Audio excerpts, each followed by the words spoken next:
up Instagram. I'm going live on Instagram. This is the second time I've ever gone live on Instagram, but I just felt like I really wanted to clear the air on this Cardi B nonsense. So first and foremost, Cardi, I watched your story and it sounds very funny. First off, I'm saying it's funny because it's just ridiculous to me that you even take anything that I said as offensive when I'm telling you the truth. And I think if anything, you're only upset because people are telling you on Twitter that you got dragged, because you did get dragged, because you are uneducated when it comes to politics. That's first things first. I was not, I'm sure Ben Shapiro was not, we were not meaning to attack you. We're just simply telling the truth, which is the fact that Joe Biden did not spend the whole year in his basement to come up because he's a big Cardi B fan and sit down with you. He thinks you're an idiot. And, you know, I just am encouraging you to stop proving him right when you say ridiculous things like, I had to sit down with Joe Biden because my sister got attacked by a Trump supporter, Santa Claus, making it seem like Trump supporters are homophobic. A little education for you, Cardi B. Donald J. Trump is the first president that's ever gone into office in support of gay marriage. So, you know, those 8 years that your presidential candidate Joe Biden spent as a vice president with Obama, they didn't support gay marriage going into office. Obama changed his tune on gay marriage in his second term. So the whole idea of Trump being a homophobe is a bit pointedly ridiculous and shows how uneducated you are. Then you came and you were talking about raising your taxes when you were on talking to Joe Biden, saying that you want your taxes lowered, but at the same time you want universal health care. That's ignorant and stupid, and Joe Biden knows it's ignorant and stupid. Even all the people that want free health care and universal health care acknowledge that tax rates have to be astronomical to be able to support that. So you're talking about a 74% tax rate. You continually keep saying you have a number one song. It means shit. Nobody cares about a song about your wet ass pussy. Excuse my language for my followers.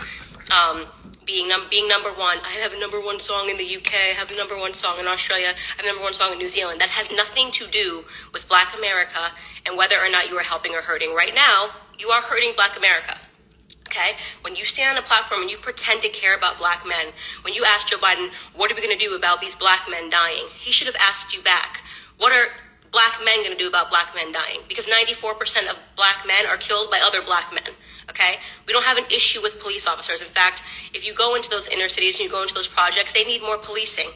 So you're a fraud. You're sitting here saying, making it seem like you're afraid of police officers. Are you afraid of your husband?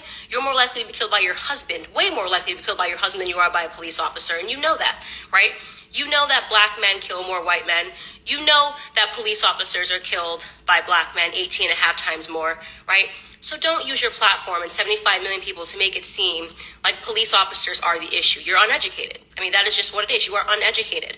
And I don't have a problem, by the way, with musicians and rappers and hip-hop artists dabbling in politics if they're sincere.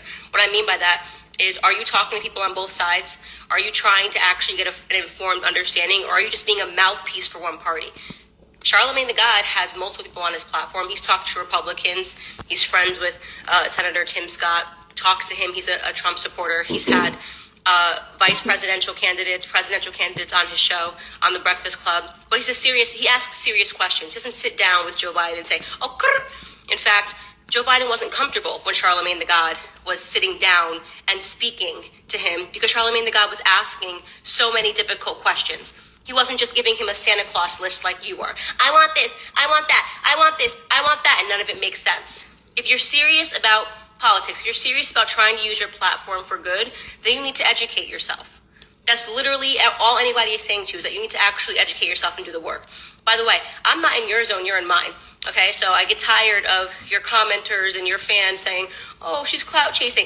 I'd be clout chasing if I was challenging you to a rap battle. I'm not doing that. You're in my area. You're in politics. You're embarrassed because you realize you know nothing about anything when you're on Twitter. You actually told a lie just now to all of your followers. You said, oh, Trump, you said Trump told people to drink bleach. He never did that. Then you said Trump laughs when Black men get shot by police officers. How do you just put out a lie like that? How do you consider yourself to be a serious person when you just outwardly lied to all of your followers? You know he's never laughed at a Black man dying at police officers' hands. You know that for a fact. You can't pull a clip. Not even CNN, with all of their bullshit and lies, has ever claimed that Donald Trump laughs when Black men die at police officers. But you told that lie in a tweet. Why did you tell that lie? Because you're a fraud. So I'm calling you out on being a political fraud. You pretend you want to help. You don't. You don't. You don't know why you're a Democrat.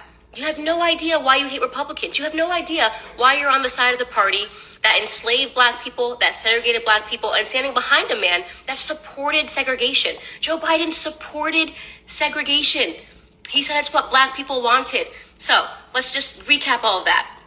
You're concerned about homophobia. For the 8 years that Joe Biden was in office, him and Obama didn't support gay marriage until the second term, but not when he was running for the second term. They didn't support gay marriage going into that office. You claim that you're concerned about racism and dying black men, yet you want to defund police officers. That makes entirely no sense. You cannot defund the people that are actually protecting black people. Black people need more policing in their neighborhoods, not less of it. And by the way, in those neighborhoods, there are black police officers that are dying because it tends to be that police officers look like the neighborhoods that they're policing. So you are actually saying on a platform for more black men to die, for taxes to be raised, right? For a man that has a very atrocious race record to be put into office, who looked at you the entire time like he was confused when you were talking because he knew that you were nothing but a puppet for him to be able to get a platform. That's it. You're a puppet. They use you. Okay? And you want to sit here and talk about Trump using me, or like, what do you talk about using me for what? I don't work for the RNC. I don't get paid by the Trump campaign. I say what I believe. You don't know what to do when you're looking at a black woman that's free. That's what your problem is. I am telling you who I support, and I'm educated. And I'm challenging you to become educated. I'm challenging you to sit down with black conservatives, okay, and have a meaningful conversation and a dialogue about what you actually want, and to actually try to understand the economics behind what you want, and to try to understand why it is you're actually supporting a man that does not care about black lives and never has, and has been in office for decades and hasn't changed anything, and you're blaming Trump? It makes no sense. You hate Trump because they told you to hate Trump. You gave me no valid reasons for hating Trump. Not a single one, not even one valid reason for why you hate Trump. You just think you're supposed to because you're a puppet. That's what happens when you get big. Look, Cardi, I enjoyed you a lot on Love and Hip Hop. I thought you were hilarious. Second I first saw you on TV, I said to my cousin, she's going to be a star because she has that it factor. She's very funny, you know, she's confident, and she says ridiculous things. I think you belong on TV. I don't believe you belong in the realm of politics unless you're willing to get serious about it. In conclusion, tonight I was just signing books, and I'm going to send you one because you need one. You need to learn. You need to black out. You need to Blexit. You need to learn about the real history of the Democrat Party. See that subtitle, How Black America Can Make its Second Escape from a Democrat Plantation. You want to know why it says second, Cardi, and not first? Because we were enslaved by Democrats, not Republicans. Okay? We were enslaved by Democrats, not Republicans. So I'm going to sign you a copy. They're not your dogs. Get in touch with my agent and get in touch with your agent. I'm going to send it to your house. Oh, no, you want to talk about it now. How's that for WAP? Okay? Bye. We can have